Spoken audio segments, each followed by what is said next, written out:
All right, we are rolling on the road and headed to the gym to coach the 5:30 a.m., 6:30 a.m. classes. This is the second one of these that I've been doing. The first one was focused on the workout Barbara Ann, and the goal was just to, give a little insight, coaching insight, pass on some, just knowledge and thoughts as I drive to the gym to coach on whatever workout I'm coaching that day. So, a little stuffed up, congested today. I've been for a while, so apologize for that. And now I'll try and cut out any of the nasty sniffliness. But today's workout, we got 7 sets of 5 reps of deadlift, so heavy day. And then post 7x5, we'll do some plate pushes. And for this one, instead of sort of talking about the execution, how do I warm up, what am I focused on as a coach, I wanted to take a slightly different direction.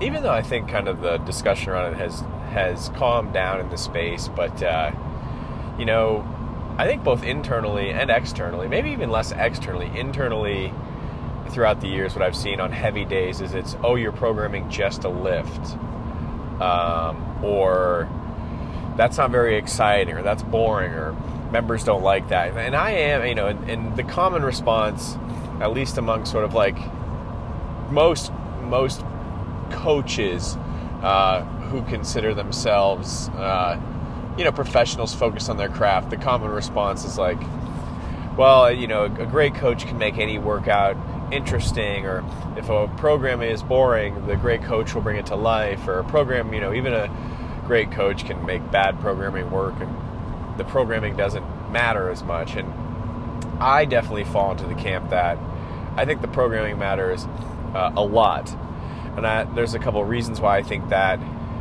Maybe just like as a larger topic, that'll be a different podcast, different discussion. And I think all those other things are true too. Like if you're a good coach, especially if you have a good relationship with your members, they're bought into you.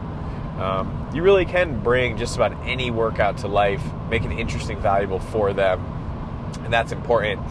But one of the other things I was thinking about with heavy days is some advice. A friend and mentor of mine, Jason Lyden, once said, "What you got to do the unsexy to get sexy." And I think this is a big part of CrossFit. Like CrossFit just isn't fitness in the sense that you go into the gym, you sweat a little bit, you high-five some friends, and you feel good. That's a part of CrossFit for sure.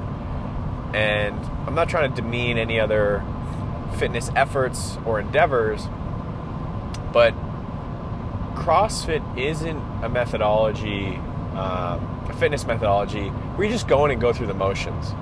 Are there days like that? Yeah, for sure.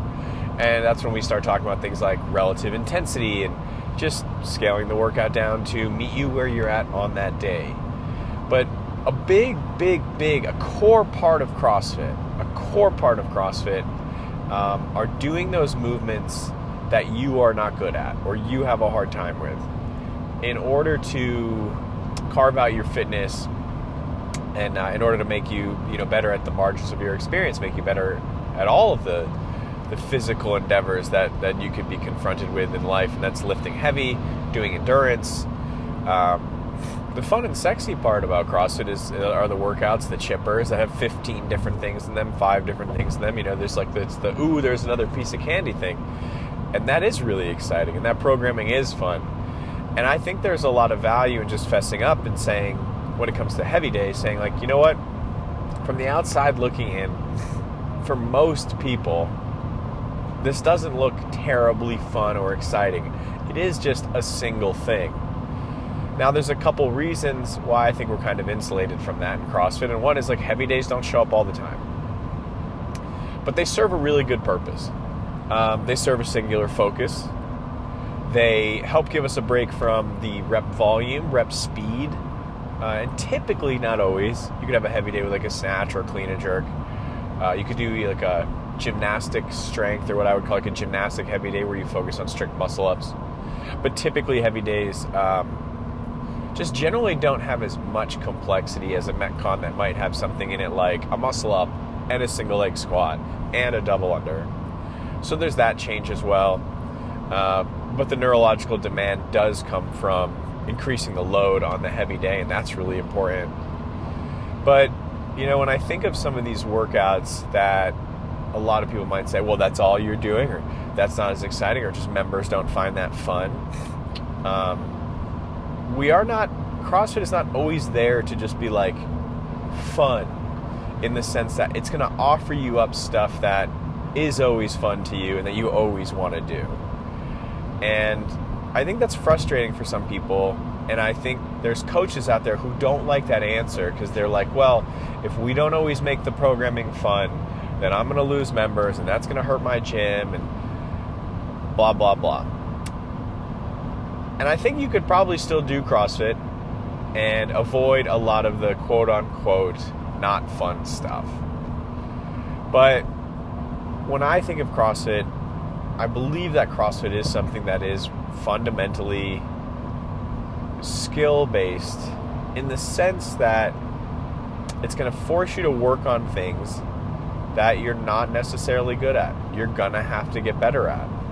And so when I think of something like a heavy day is one of those things where it's forcing you as an athlete to really focus on this, and as a coach to focus on a single thing and improve on that.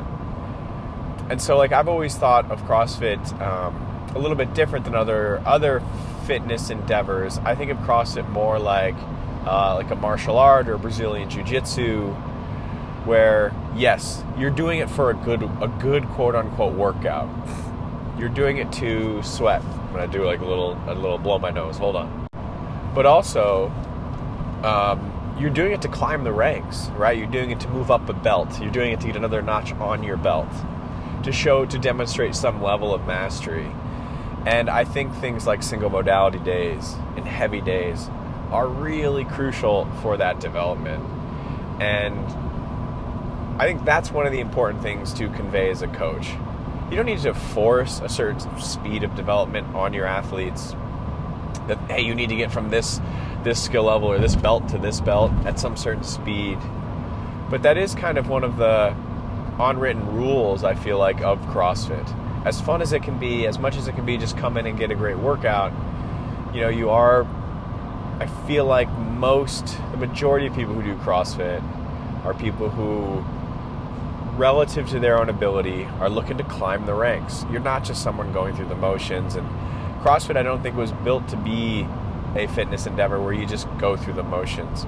So, that's something that I think about when I think about heavy days. So on these days, I do try to do a little extra of, what is valuable about this day for you guys? What do you guys need to feel like when you get out of here and you walk out the door?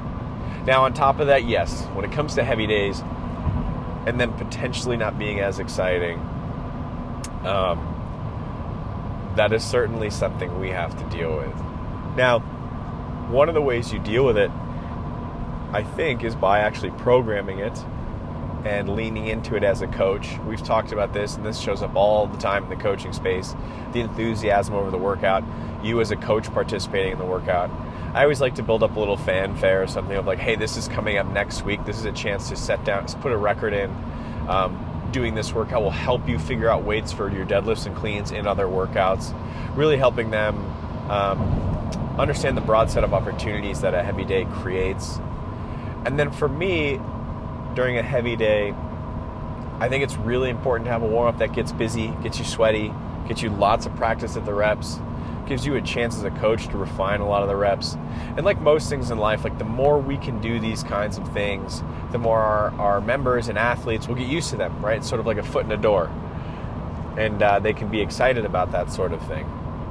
And you as a coach are excited about their effort in the heavy day, regardless of if they're deadlifting 500 pounds or 50 pounds. That's a really important thing too. And then finally, I would say, as far as just the general mechanics of coaching the heavy day, is it is a down tempo time. You can rip the music and set PRs and deadlift until your nose bleeds, but it is sort of a down tempo time to really dive in, especially during the rest periods with athletes, and talk to them about how they're moving, how to improve things. I've just realized that when I record a podcast as I drive, focused very much on the road and the talking, but I stomped pedal to the floor, and I kind of sped here today. So I'm already at my. I started a little bit later, but I'm already at my turnoff to head down to the bigger road that gets us to the gym. But anyway, that's something for me to focus on. It would be a fun little podcast to get a speeding ticket as I drive to the gym, but we'll pay attention to that. Anyway, where was I? So, it is a down-tempo time to just interact with your athletes more. And I think that's also really important to have those check-ins. And those are the places where I think about when people say, like, oh, well, it's just a heavy day. Heavy days are boring. You can really bring them to life as a coach. But my overall point is when you do look at some of these workouts, and I hear this criticism so much. And, when you it's really getting your athletes to do the thing, because doing the thing that is not as exciting, the heavy day, the single element workout, we know, or at least we believe in the benefit of the outcome that comes from doing that. It's sort of like eating healthy. When you start off eating healthy, especially if you haven't been eating healthy or well, you miss all the junk food, because in the moment, junk food is delicious. It's the fun, exciting stuff. And transitioning over to Brussels sprouts and, boiled chicken. I'm kidding, you don't have to eat boiled chicken. But there's plenty of ways to make healthy food delicious. In the same way that there are plenty of ways as a coach to bring a lot of life and excitement to make the heavy day or the 5K run delicious. There's a lot of ways to do that. But one of my points is, if your members aren't already bought into the benefit of the heavy day or the benefit of the single element workout, then the transition over to those aren't the most fun. And what's important is doing them consistently, because as we know, when you do those things, there are a lot of good results tied to them. There's a lot of benefit that comes out of doing them.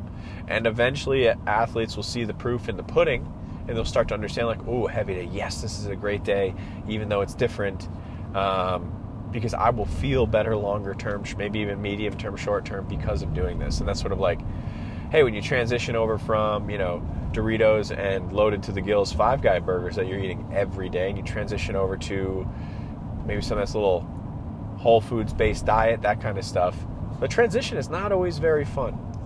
And the prospect of it doesn't always look very fun. But after doing it for a while, you certainly feel a lot better.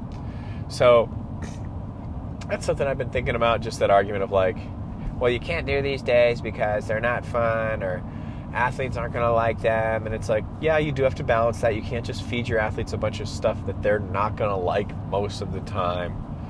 A lot of people do CrossFit because mixed modality workouts are really fun. I've talked about this before. A different podcast, a friend of mine said, who I used to coach, he said, one of the things I like about CrossFit is it's a new and different challenge every day. And I feel the same way.